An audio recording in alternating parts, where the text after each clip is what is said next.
कितना उत्तम है आज का दिन, खुदा का ठहराया हुआ दिन है, इसलिए खुदा को हम धन्यवाद देते हैं। खुदा की योजना थी कि यहाँ पर महासभा हो, खुदा का वचन को सुनने के लिए हम यहाँ पर एकत्रित हुए हैं।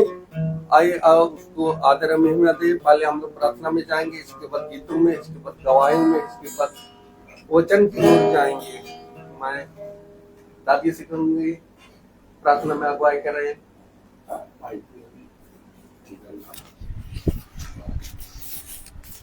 धन्यवाद धन्यवाद धन्यवाद। मैं बहुत बहुत धन्यवाद देती हूँ आपको कि आपने अच्छे से रेबेका और बच्चों को अच्छे से घर तक पहुँचाया, उनकी हिफाजत की। इसके लिए मैं बहुत बहुत धन्यवाद देती हूँ।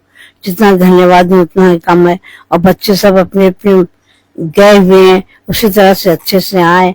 और जो इस मंडली में जो हमारे गुरु इसमें झुंड में आते हैं दुआ में, वो अच्छे से आने पाए। आपकी बहुत बड़ाई करती हूँ। और जो काम के लिए गए इसके पापा, वो भी अच्छे से हो गया। फिर वो आपको बहुत बहुत धन्यवाद देती हूँ।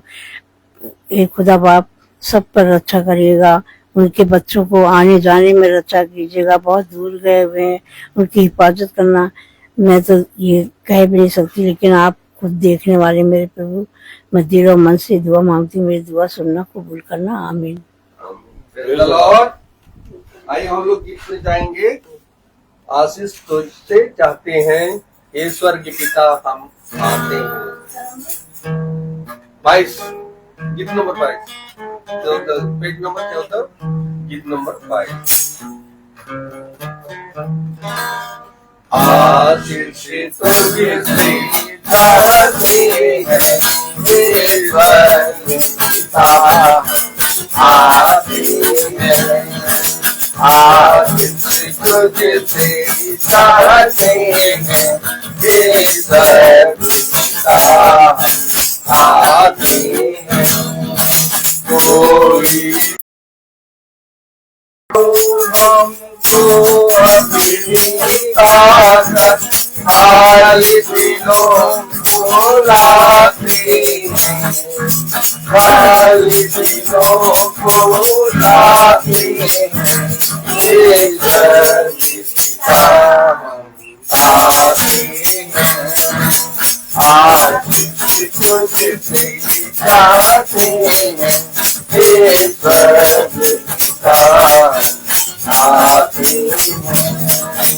हमने बहुत कटाई की है, रही हमने सफाई की है।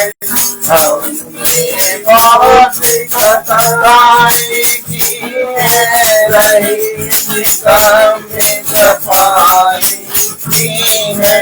धर्म से सर झुक जाते हैं, धर्म से सर झुक जाते हैं। ईश्वर के पिता आते हैं। आशीष तुझसे चाहते हैं, ईश्वर के पिता आते हैं। शक्तिमान प्रभु जी, तुझे तुम्हारी सूझी। तुम शक्तिमान प्रभु जी, तुम्हारी सूझी। हम का नाम गाते हैं, हम नाम गाते हैं। ईश्वर के पिता आते हैं। आशीष तुझसे चाहते हैं, ईश्वर के पिता आते हैं। बंदे को तुम कभी न भूले, दुख सहे दुनिया में तूने। को तुम कभी न भूले, दुख सहे दुनिया में तूने। उसी को चाहते हैं, गाड़ी हो जाते हैं, वे सभी पिता आते हैं, आपके खुद से जाते हैं, वे सभी पिता आते हैं, वे सभी पिता आते हैं, वे सभी पिता आते हैं। Praise the Lord, hallelujah. Hallelujah. अभी समय है गवाही का। कोई किसी के मन में, जीवन में अगर खुदा के प्रति अपना गवाही है तो प्रस्तुत कर सकते हैं खुदा के सामने।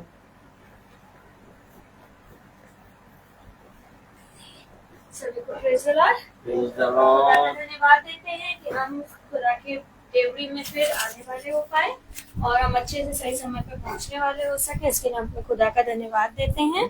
और धन्यवाद देते हैं बहन पिंकी दीदी के लिए कि वो भी अच्छे से अपने घर पहुंच गई हैं, ऐसा हम विश्वास करते हैं। इसके लिए हम अपने पिता का धन्यवाद देते हैं। बहन मेरी के लिए भी कि वो भी अपनी बेटी के घर अच्छे से पहुंच गई, इसके लिए भी हम पिता का धन्यवाद देते हैं। हर एक बात के लिए हम अपने पिता का धन्यवाद देते हैं। Praise the Lord. Praise the Lord.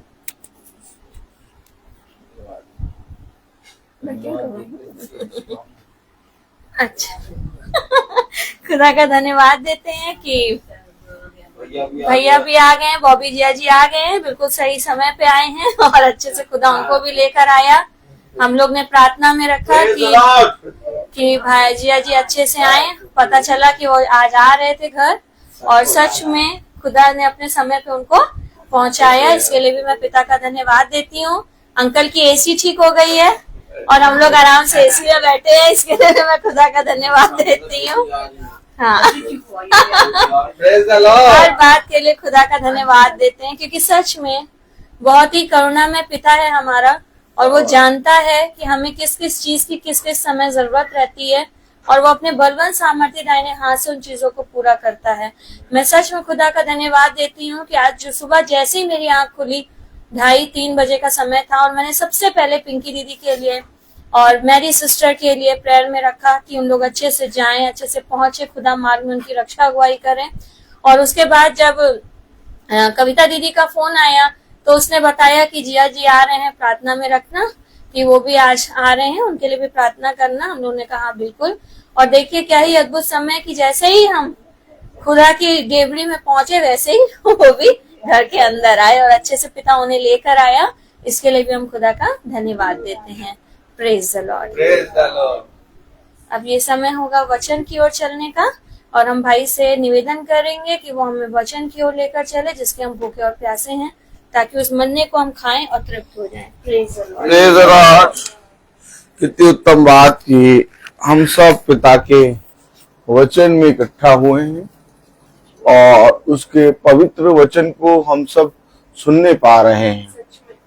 और हमारा भाई बहुत दूर से यात्रा करके ट्रेवलिंग करके गाड़ी चला के आया है और वो यहाँ आ गया है और ग्वालियर से वो आ रहा था, ग्वालियर से वो गाड़ी चला के आया है और यहाँ अच्छे से आ गया भैया और इसके लिए हम धन्यवाद देते हैं। और सच में खुदा की दया कि रबेका और सबनम और रूत और सृष्टि को भी गाड़ी अच्छे से मिल गई, वो लोग भी पहुंच गए और मेरी बहन भी अच्छे से पहुंच गई और आज एसी भी ऑन हो गया है और सर्विस भी हो गई है यहाँ की। और आज हम भवन में जाएंगे, उसी को लेके एसी का सर्विस वहां पर भी कराएंगे और खुदा की दया से बहुत से काम होते जा रहे हैं और हम सब यहाँ पर उपस्थित हैं और पिता ने सबको आने जाने में सबकी रक्षा करी और इसी रीति से पिता के वचन से हम लिपटे रहें और सदा पिता के वचन में हम बने रहें, चलते रहें। और सबसे उत्तम बात यही है कि मनुष्य के जीवन में बहुत से सफर होते हैं।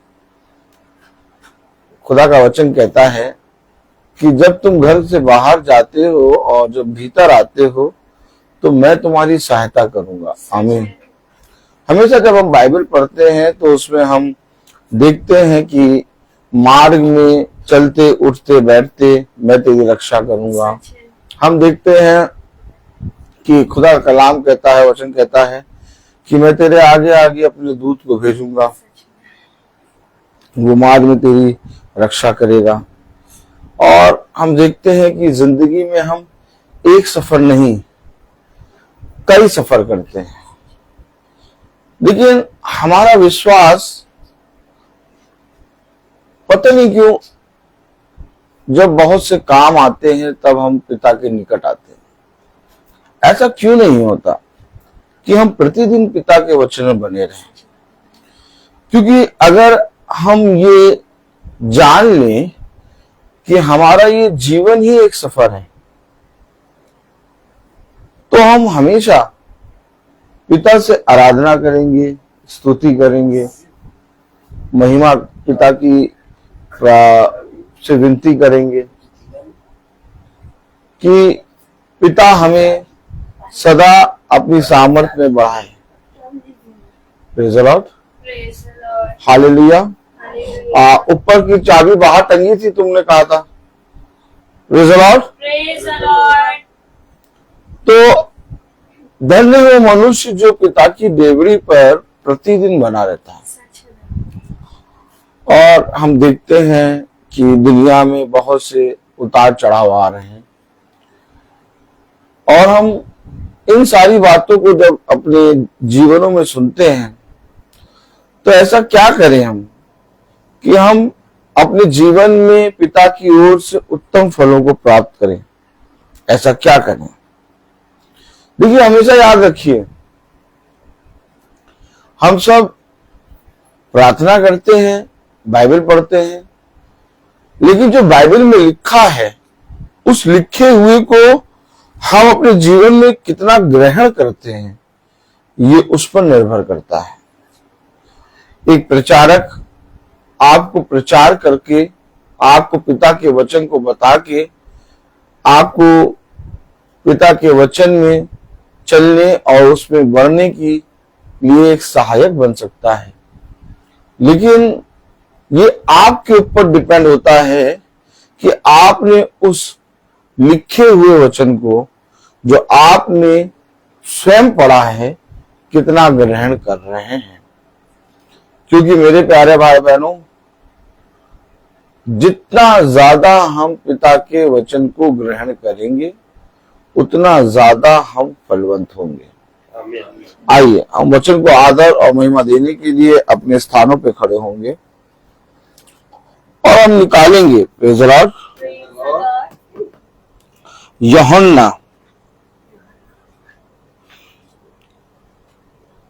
उसका 22वां अध्याय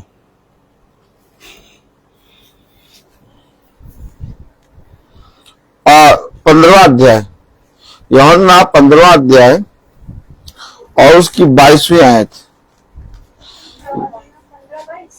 यूहन्ना 15:22, यूहन्ना 15:22 हम सब पढ़ेंगे। हालेलुया। यदि मैं ना आता और उनसे बातें ना करता तो वे पापी ना ठहरते, परंतु अब उन्हें उनके पाप के लिए कोई बहाना नहीं। खुदा का वचन जो कि पवित्र है, इस पवित्र वचन को खुदा हम निकम्मों को समझने वाला मन, बुद्धि और समझ दे। आमीन। हम सब अपने स्थानों पर बैठ जाएं। देखा आपने देखा पिता क्या कह रहा है, वचन क्या कह रहा है? जब तुम मेरे वचन को सुनते हो जो लिखा हुआ वचन है, तो उस समय मैं जब तुमसे बातें करता हूं तो अवश्य है कि वह बातें जो तुम्हारे जीवन में घटती या हो रही होती हैं, उनके विषय में मैं तुमसे बातें करता हूं। मेरी बातें तुम्हारे बीच में यूं ही नहीं है, बल्कि जो तुम्हारे जीवनों में चल रहा है, जो तुम्हारे जीवनों में घट रहा है, या जिन बातों के विषय में तुम सोच और विचार करते हो, मैं उन सारे प्रश्नों का उत्तर देने तुम्हें आता हूं। मैं तुम्हें समझाना चाहता हूं कि तुम किस रीति से इस पृथ्वी पर चलो कि तुम इनाम पाओ। देखो, मैं तुम्हें सच कह रहा हूं कि इस पृथ्वी पर बहुत से व्यक्ति अपनी कल्पना को, अपनी योजनाओं को, अपने जीवन में जो उन्होंने सोचा है उसको पूरा करने के लिए कठिन परिश्रम करते हैं, लेकिन तुम देखते हो कि उनका सारा परिश्रम व्यर्थ हो जाता है। परंतु मैं नहीं चाहता कि तुम्हारा परिश्रम व्यर्थ हो। मैं ये चाहता हूं कि तुम फल लाओ और बहुत आयत का फल लाओ। उसके लिए तुम्हें मेरे वचन को जैसा मैंने कहा वैसा सेत में तुम्हें ग्रहण करना होगा। जैसा लिखा है यूहन्ना उसका 15वां अध्याय और उसकी 22वीं आयत में, यदि मैं ना आता, यानी हमारा पिता हमारे लिए आया। कितनी बार हम विश्वास करते हैं और कहते हैं, कितनी बार हम लोगों के बीच में कहते हैं, कितनी बार हम संस्थाओं में जाके कहते हैं, कितनी बार हम गीतों में गाते हैं, कितनी बार हम गवाही में कहते हैं, कितनी बार हम प्रार्थनाओं में कहते हैं कि मेरा खुदा मेरे लिए आया, मेरे पापों को हरने के लिए आया, मेरे रोगों को चंगा करने के लिए तू पृथ्वी पर पहले से ही आ चुका है। लेकिन मेरे प्यारे भाई बहनों, जब हम इस जीवन को जीते हैं तब हम उस बातों को भूल जाते हैं। हमारे जीवन से ये बातें ओझल हो जाती हैं। हम इस रीति से घबरा जाते हैं, हम इस रीति से संदेह करने लगते हैं कि जैसे मानो हमारा पिता हमारे लिए है ही नहीं। क्योंकि मेरे प्यारे भाई बहनों, एक विश्वासी की परख तब होती है जब वो अविश्वासियों के बीच में पाया जाए। हमेशा याद रखिए, दानियेल नबी जहां पर था, जिस नगर में था, वहां पर दूर दूर तक उसकी साथ संगति करने वाला कोई नहीं था। दानियेल नबी मूर्ति पूजकों के बीच में था, लेकिन अविश्वासियों के बीच में रहने के बाद भी दानियेल नबी विश्वास योग्य ठहरा। उसके अंदर विश्वास की आत्मा पाई गई। कभी कभी ऐसा होता है कि जब हम अपने घराने, अपने लोगों के बीच में जाते हैं तो वो अविश्वास की बातें करते हैं और उनकी बातों को देखकर हमारा जी घबरा जाता है और हम भी सोचने लगते हैं कि सच में कहीं ऐसा ना हो जाए। तब पिता कहता है, कहां गया तुम्हारा विश्वास? शिष्यों से पिता क्या कहता है? कहां गया तुम्हारा विश्वास? क्यों? क्योंकि शिष्य उस समय अंधकार को और तूफान को और पूरे रीति से हवा को और नाव को और पानी को देख के डरने लगे। यीशु मसीह उनके बीच में है, लेकिन तब भी वो विश्वास में क्या हो गए? गिर गए। कलाम क्या कह रहा है? 15वां अध्याय और उसकी 22वीं आयत, यदि मैं ना आता, यानी हम सबको पिता ने पहले से बताया है कि इससे पहले कि तुम्हारे जीवन में वो घटी आए, इससे पहले कि तुम अपने जीवन में उन विपत्तियों को सहो, उन विपत्ति और उन घटी से पहले तुम्हारे पास हूं, तुम्हारे आगे आगे मैं हूं। इससे पहले कि वो विपत्ति, इससे पहले कि कोई मनुष्य तुम पर क्रोध से देखे, इससे पहले कि कोई मनुष्य तुम्हारी ओर क्रोधित होकर दृष्टि करे, मैं उसकी नजरों के सामने खड़ा हूं और मैं तुम्हारे आगे खड़ा हूं। हमेशा याद रखिए, वचन में क्या लिखा है? यदि मैं ना आता। आमीन। अब अगर हम इस बात पे विश्वास करें, क्योंकि पिता कह रहा है यदि मैं ना आता, इसका मतलब पिता मेरे बीच में आया है। इसका मतलब पिता आ चुका नहीं, मेरे बीच में है। मेरे प्यारे भाई बहनों, और अगर मेरे बीच में पिता है और अगर मेरे साथ पिता है, तो हो सकता है कि मेरे बच्चे इस समय वचन को नहीं ग्रहण कर रहे, हो सकता है मेरा पति इस समय वचन को नहीं ग्रहण कर रहा, हो सकता है मेरे घराने के लोगों ने फिर से मुझसे बलवा करने के लिए खड़े हो गए हैं, लेकिन उसके बावजूद मेरा खुदा मेरे साथ है। क्योंकि कलाम में लिखा है 22वीं आयत में, यदि मैं ना आता, अगर मैं तेरे पास ना आता, अगर मैंने तेरे पास अपने पवित्र वचन को ना भेजा होता, अगर मैंने तेरे पास अपने अभिषिक्त को ना भेजा होता, तब तू संदेह करता। लेकिन तेरे पास मैंने अपने अभिषिक्त को भेजा, तेरे पास मैंने अपने वचन को भेजा, तेरे पास मैं सदा बना रहा, इसके बावजूद भी तूने संदेह किया। कहां गया तेरा विश्वास? क्या करेगा वचन को सुन के? क्या करेगा गवाही को दे के? क्या करेगा स्तुति महिमा के गीत गा के? क्या करेगा हाथ उठा के स्तुति महिमा के गीत गा के? क्या करेगा निरंतर चल के, जब तू विश्वास ही नहीं करता कि मैं नहीं आया? जबकि मैं तुझसे पहले कह चुका, इससे पहले कि कोई तेरे बारे में बुरा कहे, उसने मेरे बारे में बुरा कहा है। इससे पहले कि कोई तुझे विरोधी की नजर से देखे, उसने मुझे देखा है। इससे पहले कि कोई तेरे विषय में कुछ सोचे, उसने मेरे बारे में सोचा है, क्योंकि मैं तेरे आगे हूं, मैं तेरे संग हूं, मैं तेरे साथ हूं। इसलिए पिता ने कहा, यदि मैं ना आता तो और उनसे बातें ना करता। देखा, केवल वो आया ही नहीं, बल्कि मुझसे बातें भी करी है, और इसके बाद भी मैं संदेह कर रहा हूं। कह रहा, यदि मैं ना आता तो और उनसे बातें ना करता, और उनसे बातें ना करता, तो इसका मतलब मेरे खुदा ने मेरे लिए इस पृथ्वी पर अपने आप को दिया, और केवल दिया ही नहीं बल्कि मुझसे बातें भी की। और वो मुझसे जब बातें करता है तो मुझे एक नया बल मिलता है। हम सब अपने विषय के बारे में कितना सचेत रहते हैं, हम सब अपने विषय के बारे में कितना सोचते विचारते रहते हैं, लेकिन कभी सोचिए डैनियल के विषय में। हम लोग को तो एक दूसरे की संगति मिल रही है, हम लोग भवन जाते हैं, वहां बहुत से भाई बहन आते हैं, एक दूसरे की संगति के कारण हम लोग सब वचन में रोज चल रहे हैं। हम लोगों के घरों में जाते हैं, वो लोग मिलते हैं, उनकी संगति के करते हैं, तो हम लोगों को बहुत से लोग आपस में प्रार्थना करने वाले मिलते हैं। हम लोग आपस में एक दूसरे के विश्वास को देखकर बाइबल पढ़ना और प्रतिदिन चलना नहीं छोड़ रहे, ये तो कब का हम छोड़ दिए होते। अब इसी बात पे कहीं अपने आप को अकेले रख के सोचो कि कोई भी संगति के लिए नहीं होता, कोई भी नहीं, क्यों भाई? कोई भी संगति के लिए नहीं होता। तो सदरक मशेक और अबेदनगो अलग अलग नगर में है।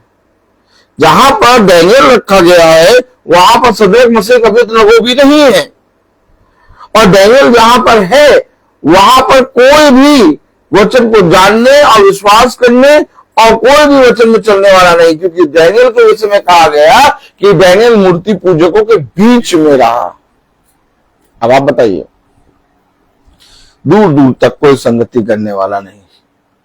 इसके बाद भी डैनियल ने अपने आप को पिता के वचन में कैसे महफूज रखा।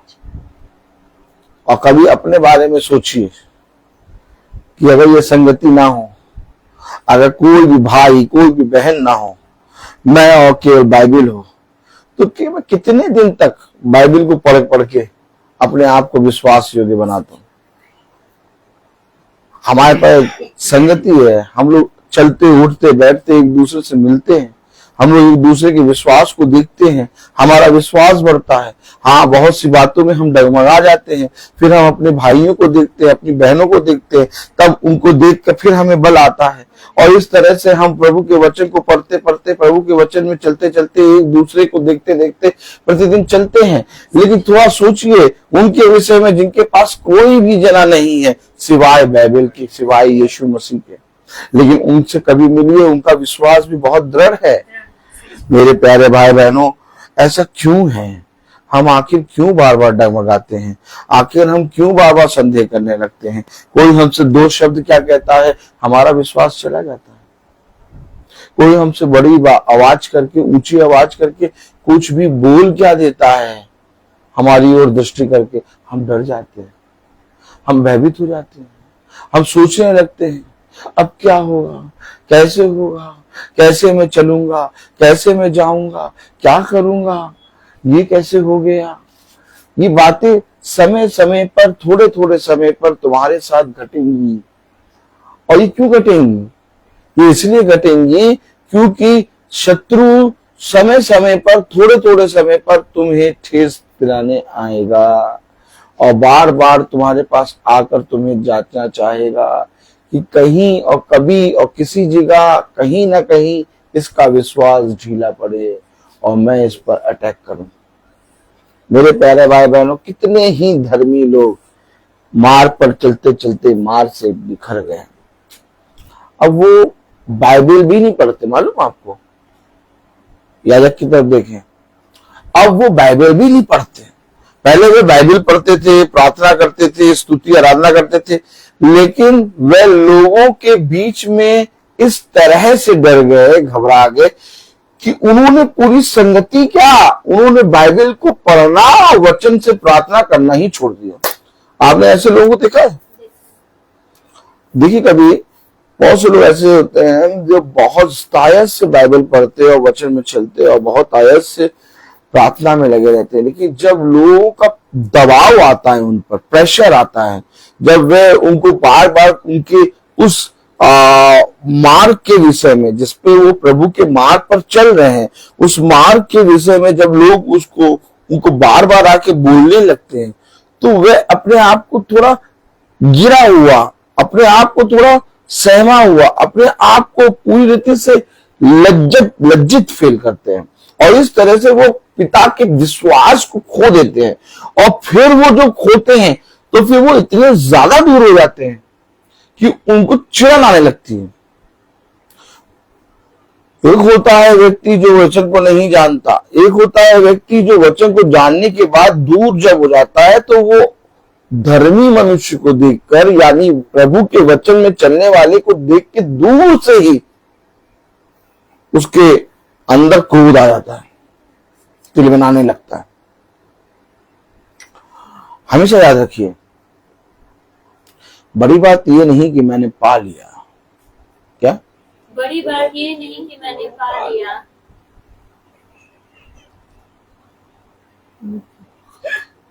गलत चीजें, गलत चीजें। इसलिए बैठे बैठे मोबाइल ना चलाया करो। हाँ, बड़ी बात ये नहीं कि मैंने पा लिया, बड़ी बात ये कि मैं कहां तक पहुंचा, और बड़ी बात, उससे बड़ी बात ये कि मैं अंत समय तक उसमें बना रहूं, क्योंकि पिता ने वचन में पहले से ही बता दिया। यूहन्ना उसका 15वां अध्याय और उसकी 22वीं आयत में, यदि मैं ना आता और उनसे बातें ना करता, इसका मतलब वो आया भी और बातें भी करा। अब इसके बाद भी तुम्हें कोई सबूत चाहिए, इसके बाद भी तुम कहते हो कि पता नहीं भैया होगा कि नहीं होगा। भैया देखो, दुआ तो करी थी भैया, हाँ भैया दुआ तो करी थी भैया प्रार्थना तो करी थी भैया, बाइबल तो पढ़ी थी भैया कहा तो था, पता नहीं भैया होगा कि नहीं होगा।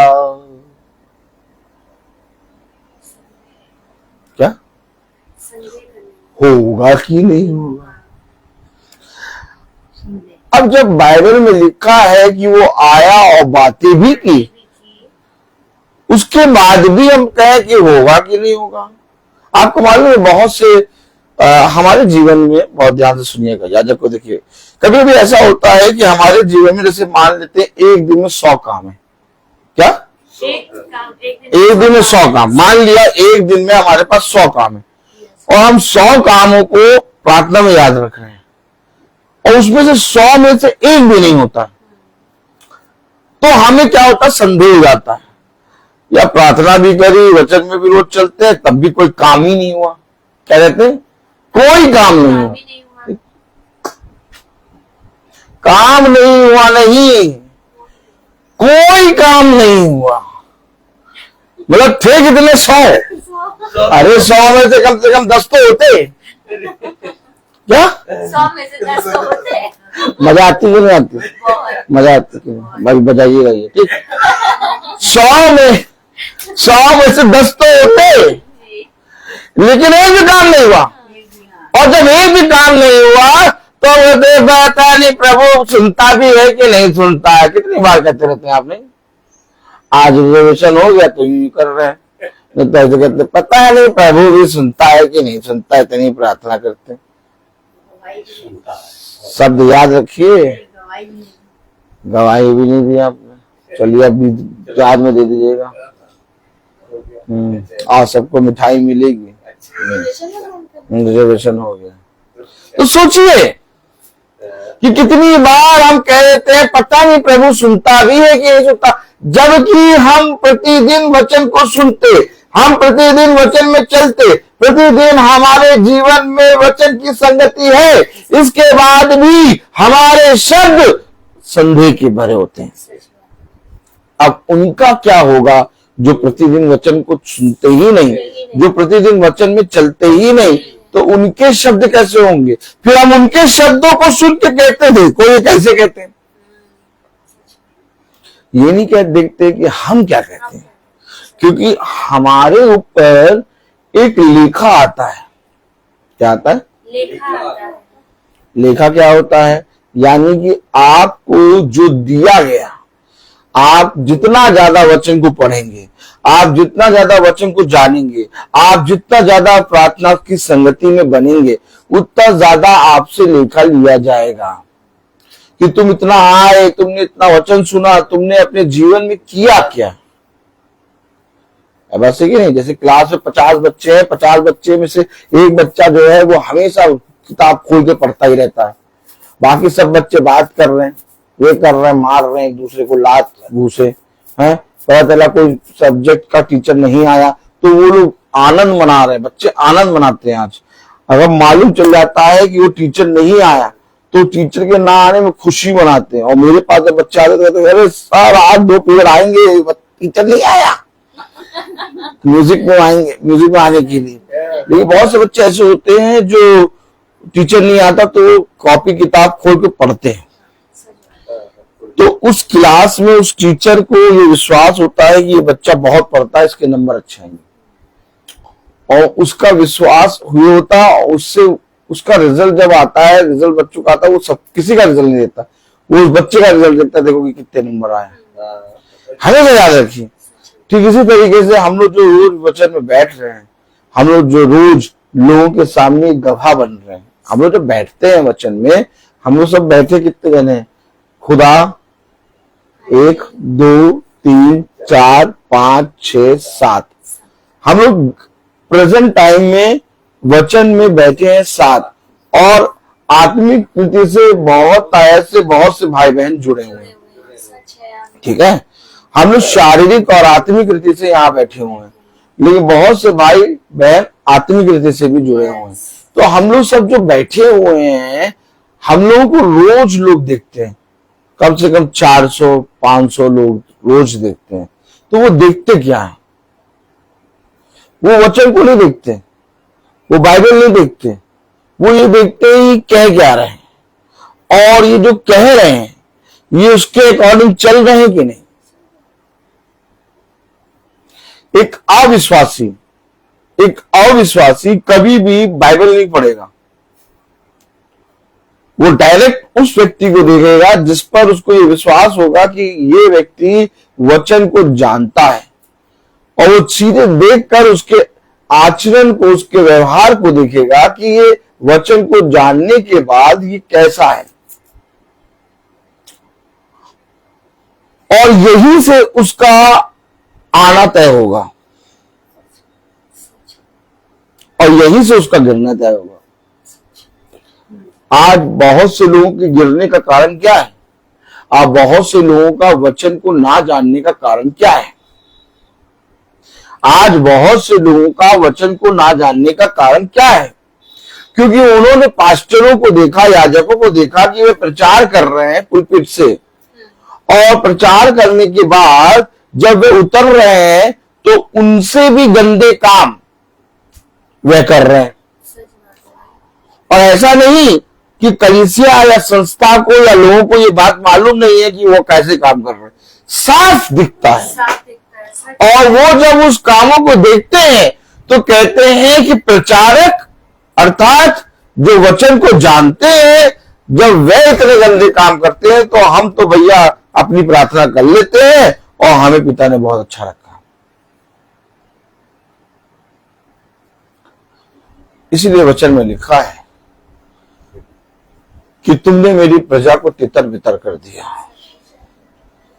और तुमने बहुत से विश्वासियों को धर्म के मार्ग से भटका दिया। इसलिए मेरे प्यारे भाई बहनों, हम जो वचन में प्रतिदिन आते हैं, हमारे पीछे हमारे बच्चे, हमारा पति, हमारी पत्नी, हमारे अपने लोग, बहुत से आसपास के लोग, बहुत से दूर दूर के लोग सब देखते हैं। इसका मतलब ये नहीं कि हम सूट बूट में आए। वो देखते क्या है? हमारा व्यवहार। वो देखते क्या है? हमारा आचरण। वो देखते क्या है? हमारा चाल चलन। वो देखते क्या है? हमारा कैरेक्टर। और इसके बाद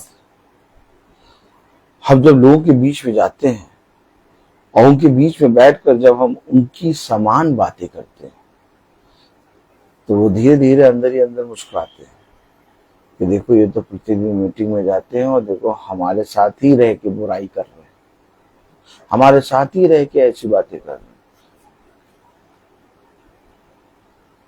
हमेशा याद रखो,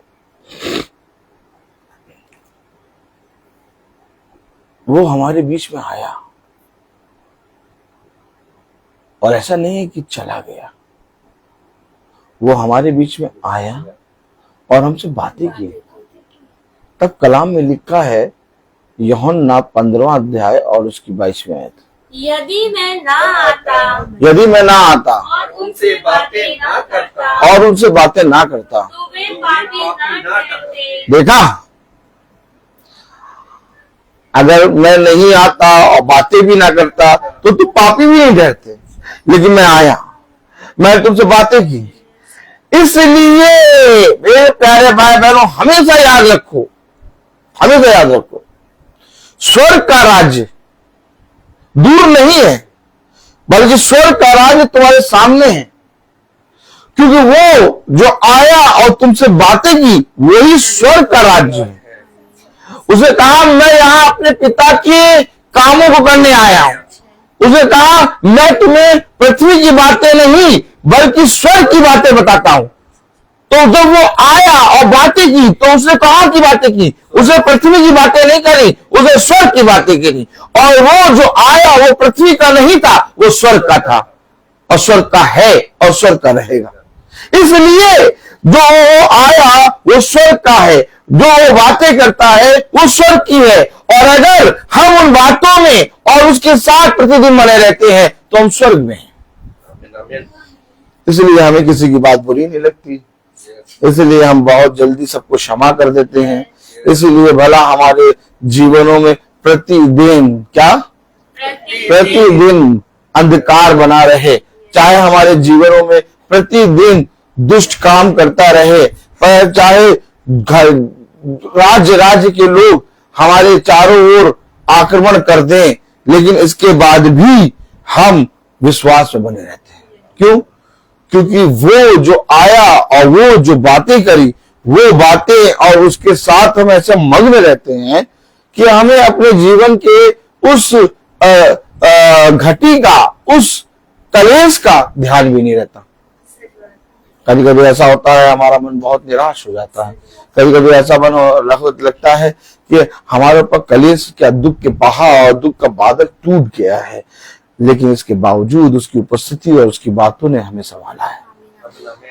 हम उन अंधकार की वादियों में भी ऐसे रहते हैं कि लोग देखते हैं और कहते हैं कि देखो इसे किसी दुख का, इसे किसी अंधकार का, इस पर किसी कलेश का, इस पर किसी घटी का कोई प्रभाव नहीं होता। क्यों? क्योंकि जिस खुदा की आराधना हम कर रहे हैं, क्योंकि जिस खुदा की बातों को हम सुन रहे हैं, वो बातें और वो खुदा इस पृथ्वी का नहीं है। वो बातें और वो खुदा स्वर्ग का है और हमें और आपको स्वर्ग का मन्ना मिला है। इसलिए मेरे प्यारे भाई बहनों, तुम्हें जो मिला है वो बहुत ही अनमोल है। हजारों रुपए कई उत्तम मोहरों से बढ़कर है। हर किसी को नहीं मिलता। अपने जीवन में एक बात हमेशा स्मरण रखो कि जिस मेज से तुम खा रहे हो, उस मेज से खाने के लिए बहुत से राजा, अधिपति, अधिकारियों ने चाहा कि खाएं, परंतु वे खा ना सके। इसलिए तुम्हें इस पृथ्वी पर मेरे नाम का गवाह बनना है। अब ये जीवन तुम्हारा नहीं है। अब ये जीवन की बातें तुम्हारी नहीं है। अब ये जीवन मेरा है, क्योंकि मैं कब का मसीह में मर गया। अब मेरे अंदर मैं जिसमें मरा वो जीवित है, अर्थात मसीह। कहाँ लिखा? आइए पढ़ें। Praise the Lord. आइए पढ़ें। Praise the Lord. हालेलुया। ताली नहीं बजी, आज ताली बजी।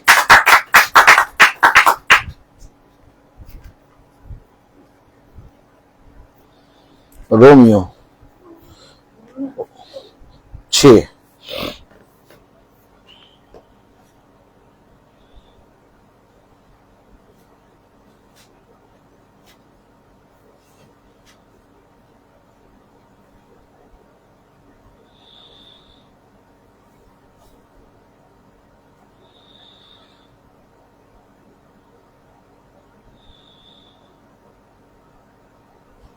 रोमियो 6:8। इसलिए यदि हम मसीह के मसीह के साथ साथ मर गए, देखिए, समझिए, अर्थात जो जीते जी विश्वास करता है पिता के वचन पर, वो पहली मृत्यु को भी ना देखेगा। अब मैं आपको और खुल के बता दूं, जो जीते जी खुदा के वचन पर विश्वास करता है वो पहली मृत्यु को ना देखेगा। यार क्या बात कर रहे हो यार? पिता के वचन में लिखा कि ऐसा कोई मनुष्य नहीं जो कब्र का मुंह ना देखे, ऐसा कोई मनुष्य नहीं जो इस पृथ्वी पर आके मरे ना। तो मृत्यु किसको कहते हो? इस शरीर के गिरने को तुम मृत्यु कहते हो। लेकिन मैं मृत्यु कहता हूं जो पिता के वचन को नहीं जानता वो मरा है। तुम्हारी दृष्टि में मृत्यु क्या है? लोगों की दृष्टि में मृत्यु यह है कि जब आदमी इस देह में गिरता है और फिर कभी नहीं उठता तो उसको मृत्यु कहते हैं। लेकिन बाइबल हमें बताती है कि जो शरीर के अनुसार चलता है वो पहले से ही मरा हुआ है। सच है। परंतु जो आत्मा के अनुसार चलता है वो आत्मा के अनुसार चलने के कारण सदा जीवित रहेगा। अर्थात ये शरीर जब तुम बिछौने पे जाते हो तो गिरता है और सोता है, और एक मसीह के लिए मृत्यु मृत्यु नहीं बल्कि उसके लिए सोने का स्थान होता है। इसलिए दाऊद और उसके सारे अभिषिक्तों और अपने अभिषिक्तों के लिए उसने कहा, और वे दाऊदपुर में जाके सो गया, और दाऊद सो गया, और जो सोया है वो उठाया भी जाएगा। हमेशा याद रखिए, मृत्यु जो पहली मृत्यु है वो पहली मृत्यु भी तुम नहीं देखोगे, क्योंकि स्तिफनुस पे जब ईंटे मारे जा रहे थे तो स्तिफनुस अपनी आत्मा पिता के हाथ में सौंप रहा है। सच है। और इसी तरीके से हम और आप भी जब जीते जी स्वर्ग के राज्य में चल रहे हैं, भाई वो जो आया, यदि मैं उनके बीच में ना आता या बातें ना करता तो यानी जो बातें हैं, जो वो आया है वो स्वर्ग का है, जो बातें हैं वो स्वर्ग की हैं। तो अगर हम उन स्वर्ग की बातों में प्रतिदिन बने हुए हैं तो हम ऑलरेडी स्वर्ग के राज्य में हैं। अब हमारा केवल गिरना होगा, और जैसे ही हम गिरेंगे पिता हमें थाम लेगा। तो ये मृत्यु नहीं है, ये मृत्यु नहीं है, ये पिता के हाथों में अपने आप को सरेंडर करना है।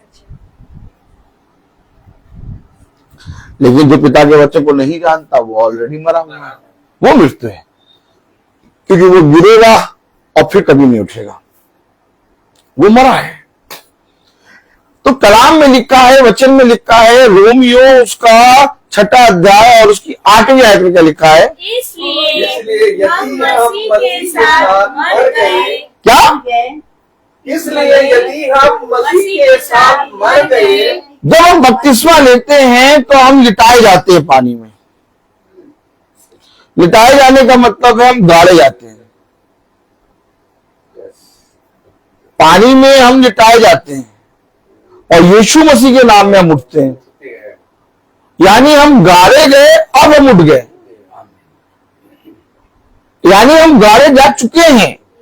इसलिए कलाम में लिखा है, रोमियो उसका 6:8 में लिखा है, इसलिए हम मसीह के साथ मर गए। अरे कब मरे? तुम तो बोल ना क्या देगी? अरे बोलो, अरे कब मरे? कब मरे? तुम तो बोल लो। तुम तो बोल रहे हो, लेकिन वचन में लिखा मसीह के साथ मर गए। यानी जब हम बपतिस्मा लेते हैं तो हम पानी में सीधे सीधे यूं जाके गाड़े जाते हैं, यस, और फिर जब हम यीशु मसीह के नाम में उठते हैं तो हम नई सृष्टि बनते हैं। लेकिन इसका मतलब ये नहीं कि केवल यही रीति है, केवल इसी रीति से तुम जीवित पाओ, यीशु मसीह के बच्चे बनो। हमेशा याद रखो, जब हम उसकी आज्ञाओं को मानते हैं तो हमारी देह मरती है और यीशु मसीह हमारे अंदर जीवित होता है। और जब हम उसकी आज्ञाओं को सुनकर अनदेखा करते हैं और अपने कानों को झाड़ देते हैं तो यीशु मसीह हमारे अंदर मरता और शैतान हमारे अंदर बढ़ता है। ये युद्ध है और युद्ध में दोनों तरफ से फाइट होती है। इसलिए कलाम में लिखा 6:8 में, इसलिए हम मसीह के साथ मर गए, इसलिए हम मसीह के साथ मर गए तो हमारा विश्वास यह है तो हमारा विश्वास ये है कि उसके साथ जिएंगे भी। यानी अब उसके साथ जी रहे हैं। अगर हम मर गए हैं तो अब हम जिएंगे उसके साथ, और अगर मरे नहीं तो अभी तक हम उसके साथ जिए नहीं हैं, और अगर अभी तक हम उसके साथ जिए नहीं है तो हम मरे हुए हैं। इसलिए आज लोग प्रभु के वचन को सुनते हैं और हंसी ठट्टा तुम्हारा उड़ाते हैं। पता नहीं क्या हो गया है, कितना वचन को सुनते रहते हैं। इतना थोड़ी ना प्रभु प्रभु करना चाहिए, इतना थोड़ी ना प्रभु से मिलना चाहिए। यार एक समय हो गया, बस कर लिया, हफ्ते में एक बार हो गया, बस मीटिंग में, बस रोज रोज रोज रोज अपना घर परिवार।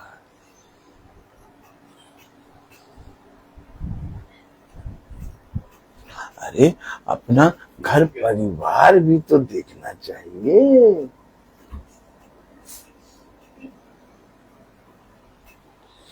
देखा देखा आपने देखा?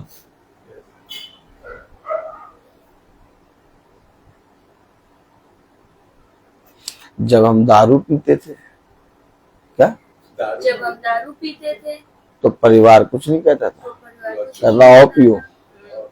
लेकिन जब मसीह में चलने के कारण दारू छूट गई तो परिवार कुछ नहीं कह रहा कि हाँ तुमने दारू छोड़ दिया।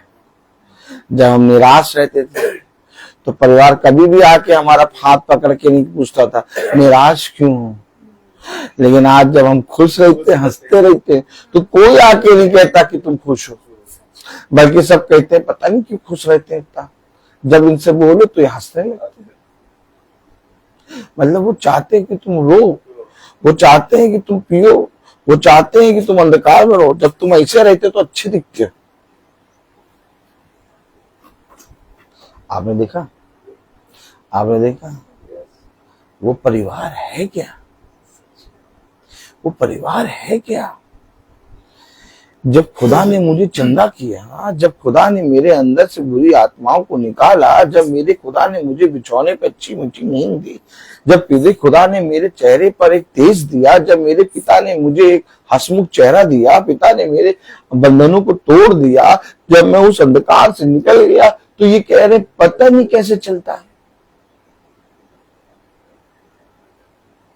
कभी भी आपको गंदे कपड़े और ऊंट बिताल और बड़े बड़े बाल वाला व्यक्ति समझ में आता है? गंदा लगता दूर से। आज जब नहा धो के बैठे हैं और बहुत अच्छे से बैठे हैं तो कह रहे पता नहीं ऐसा क्यों बन के बैठा है, ये तो वैसे ही अच्छा लगता है। हमेशा याद रखना, जब उन्होंने देखा कि गिरेसेनियों के देश में जो सकालों में बंधा रहता था, जो कब्रों में सोता था, जब उस व्यक्ति को देखा तो कहा कि ये व्यक्ति तो इतने अच्छे से कैसे सचेत बैठ के और बहुत अच्छे से बैठ के ये गुरुवर की बातें कैसे सुन रहा, ये तो वैसे रहता था। किसने तुम्हें सचेत किया, किसने तुम्हें नहलाया, किसने तुम्हें पाल पोस के बड़ा किया, किसने तुम्हारे अंदर से अधर्म के बातों को दूर किया, किसने तुम्हें एक बार फिर से इस पृथ्वी पर स्थिर किया। क्या तुम उस खुदा को त्याग दोगे? क्या तुम उस खुदा को छोड़ दोगे? मनुष्य की बातों को सुनकर क्या तुम उस खुदा को छोड़ दोगे? याद करो वो रातें जब तुम जगते रहते थे और सोचते थे कैसे कटेगी, सुबह का भोर होता ही नहीं था, सोचते थे लाओ मैं इसी रात में अपने आप को नष्ट कर लूं। लेकिन आज जब तुम चैन से सोते हो, आज जब तुम अपनी आंखें सुबह भोर में 5 बजे खोलते हुए देखते हो, तब तुम संदेह करते हो। तुम्हें नहीं मालूम कि मैंने तुम्हें कहां से उठाया, तुम्हें नहीं मालूम कि मैंने तुम्हें किस कब्र से निकाला, तुम्हें नहीं मालूम कि उस कब्र से जहां पर तुम बंधे हुए थे वहां कोई नहीं आना चाहता था, तुमसे कोई बात नहीं करता था, तुम्हारे निकट कोई नहीं आना चाहता था। तुम्हारा नाम सुनते ही सब जने तुरंत उठ के चल देते थे, तुम्हारे घर कोई नहीं आना चाहता था, तुमको देखते सारे लोग रास्ता बदल देते थे।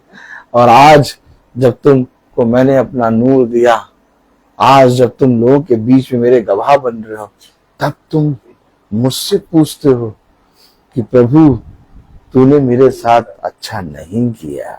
ओह माय गॉड, तब तुम मुझसे कहते हो कि प्रभु तूने मेरे साथ अच्छा नहीं किया। इसलिए मेरे प्यारे भाई बहनों, कलाम हमें बताता है कि तुम मसीह के साथ मर चुके हो, अब जब तुम उठे हो तो तुम उसके साथ जी रहे हो। वही मसीह जो मरे हुए में से जी उठा, तुम्हें भी इस पृथ्वी पर जीवितों की दुनिया में जीवित रखता है। और मैं तुमसे सच कहता हूं कि तुम्हारे ऊपर पहली मृत्यु भी ना आएगी, तुम मृत्यु का मुंह ना देखोगे। ऐ मृत्यु तेरा डंका कहाँ रहा? क्योंकि जो जीते जी विश्वास करता है वो कभी ना मरेगा। इस पृथ्वी पर हमारे खुदा ने हमें एक अनमोल तोहफा दिया है, और वो तोहफा ये है कि उसने अपनी स्वर्ग की बातें, उसने अपना स्वर्ग का राज्य, उसने अपनी वह गुप्त बातें जो कोई मनुष्य नहीं जानता, हमसे खुलकर कह दी। और इसलिए नहीं कहीं कि हम इस पृथ्वी पर चलते उठते बैठते संदेह करें, बल्कि इसलिए कहीं कि हम उसमें बने रहें। तमाम किस्म की जगहों पर हम जाएंगे, तमाम किस्म के लोगों से हम मिलेंगे, और सबका विश्वास अलग अलग होगा, और सबके अंदर से शैतान पूरी कोशिश ये करेगा कि जो तुम्हें मिला है उसे तुमसे छीन ले। इसलिए पिता ने कहा, मैं भेड़ियों के बीच में, भेड़ के रूप में जो भेड़िए आए उनके बीच में मैं तुम्हें भेजूंगा।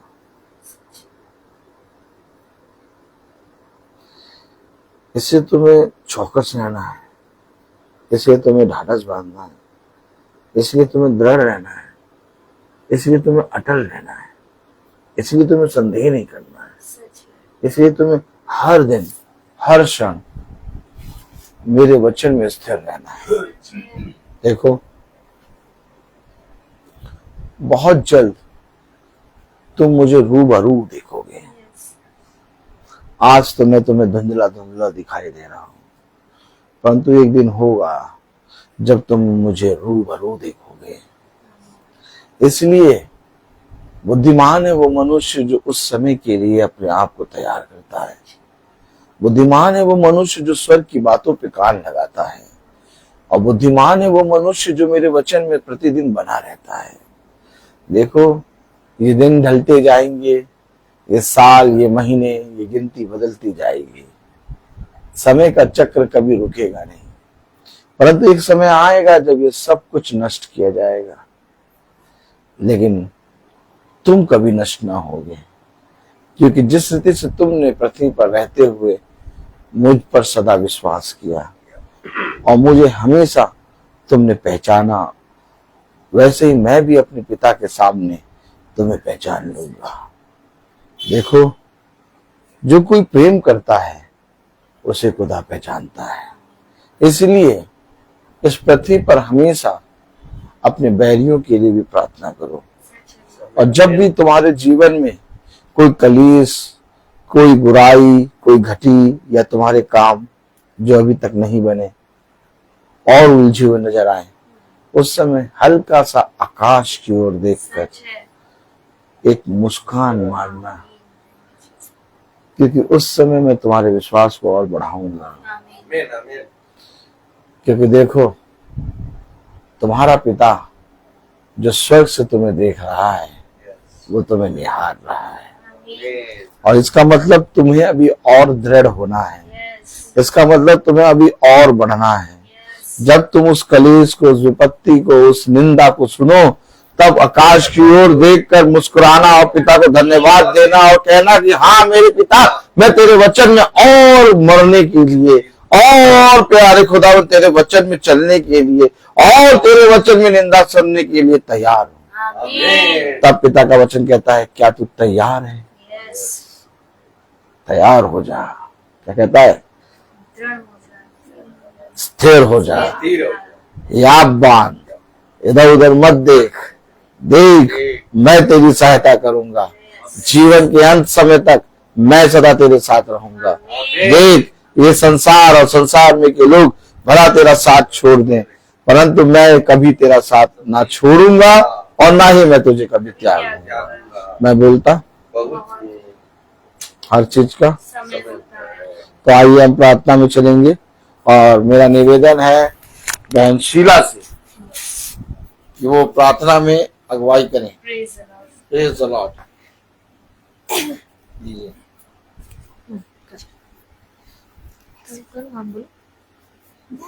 धन्यवाद धन्यवाद धन्यवाद प्यारे पिता, सुंदर समय के लिए हम आपको धन्यवाद देते हैं, कोटि कोटि धन्यवाद करते हैं प्यारे पिता। आपने आपके सुंदर वचन जो आपने हमें दिए हैं प्यारे पिता, हम आपका धन्यवाद करते हैं। यही तो है पिता हमारी जीवन की रोटी, जीवन का स्रोत और हमारा जीवन। वचन हमें बताता है सत्य मार्ग और जीवन में सच है खुदा।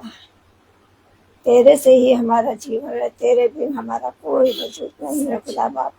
बहुत बहुत धन्यवाद प्यारे पिता। ये वचन हमेशा हमारी जहन में रहे खुदा, और इस वचन के अनुसार हम प्यारे पिता आगे बढ़े। हम झुकने वाले नहीं, लेकिन हम सीधे होकर और सीधे आकाश की ओर, स्वर्ग की ओर देखें, और तेरे इन वचनों के अनुसार हम आगे बढ़े।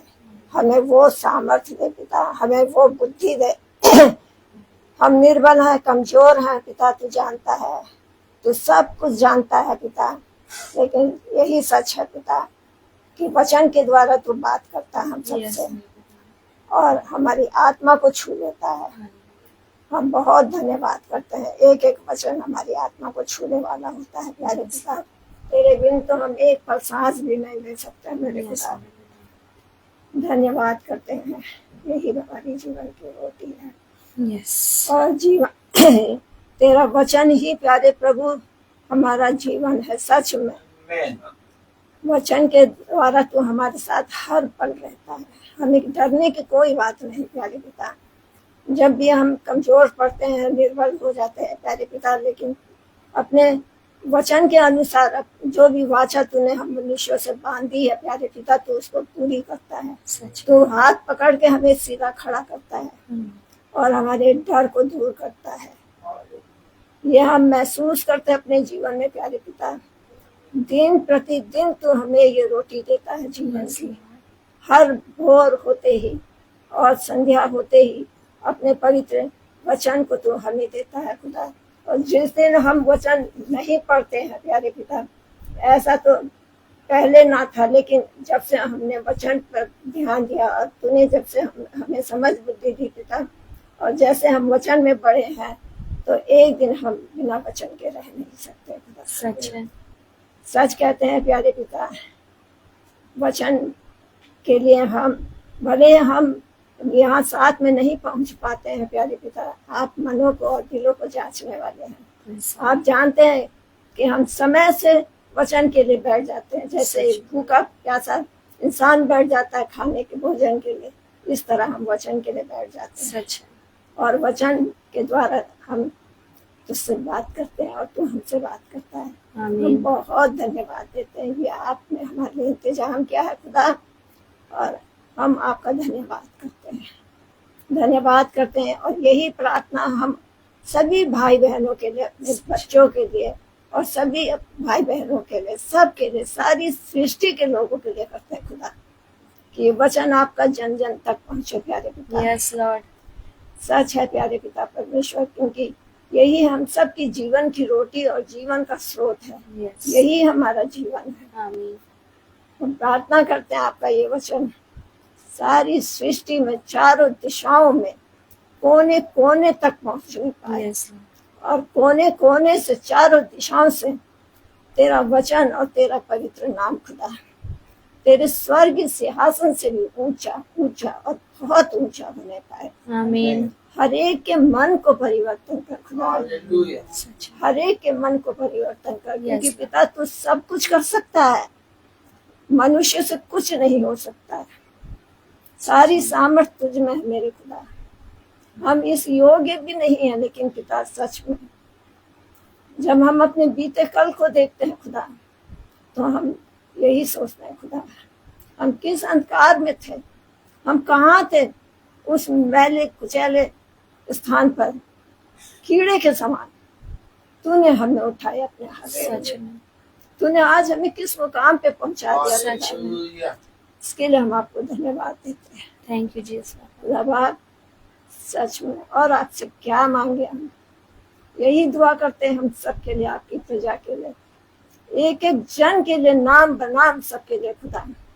किसी खास का नाम आपके सामने ले नहीं सकते, क्योंकि हम आपकी आशीषों को गिन नहीं सकते। सच। ये हम मनुष्य की समझ के परे हैं, यस। लेकिन हम सब आपके लिए खास हैं खुदा। तू जानता है मेरे पिता, तू हमारे लिए खास है और हम तेरे लिए खास हैं। इसलिए पिता मैं एक एक के लिए आपसे दुआ करती हूँ, प्रार्थना करती हूँ कि इसी तरह अपने सामर्थ्य में अपनी प्रजा को ले ले पिता। एक एक को अपनी प्रज्ञा से भर दे पिता। यस मेरे पिता।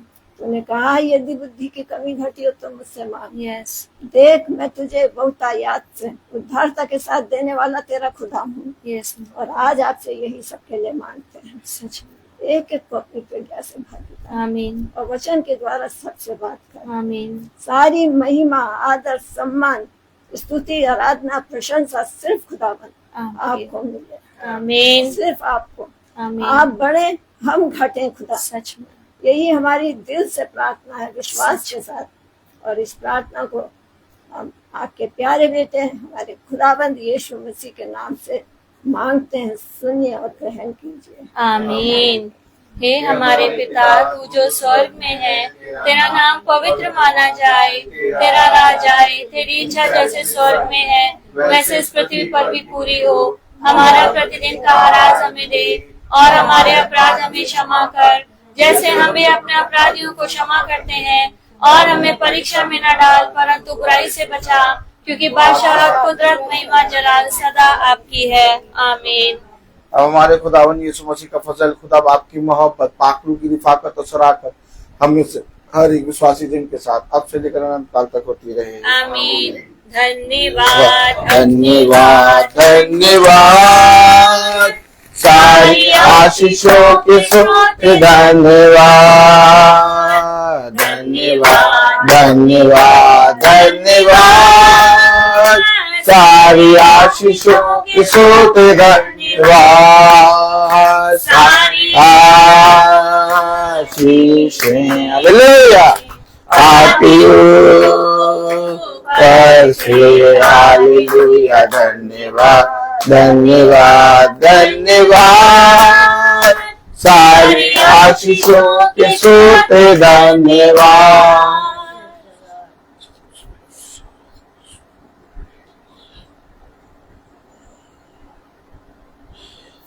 सब भाई बहनों को praise the Lord, praise the Lord sister, praise the Lord sister, praise the Lord brother, praise the Lord sister, praise the Lord brother. सूचित किया जाता है कि कल की प्रार्थना शाम को 5 बजे बहन किट्टी की यहाँ होगी। कल की प्रार्थना शाम को 5 बजे बहन किट्टी की यहाँ होगी। सब भाई बहनों को सूचित किया जाता है। 5 बजे नहीं, ओ देखा, याद आ गया मुझे। कल की प्रार्थना शाम को 5 बजे नहीं होगी। कल की प्रार्थना शाम को 5:30 बजे होगी। कल की प्रार्थना शाम को 5:30 बजे होगी। कल की प्रार्थना बहन किट्टी के यहाँ शाम को 5:30 बजे होगी। सब भाई बहनों को प्रेज द लॉर्ड।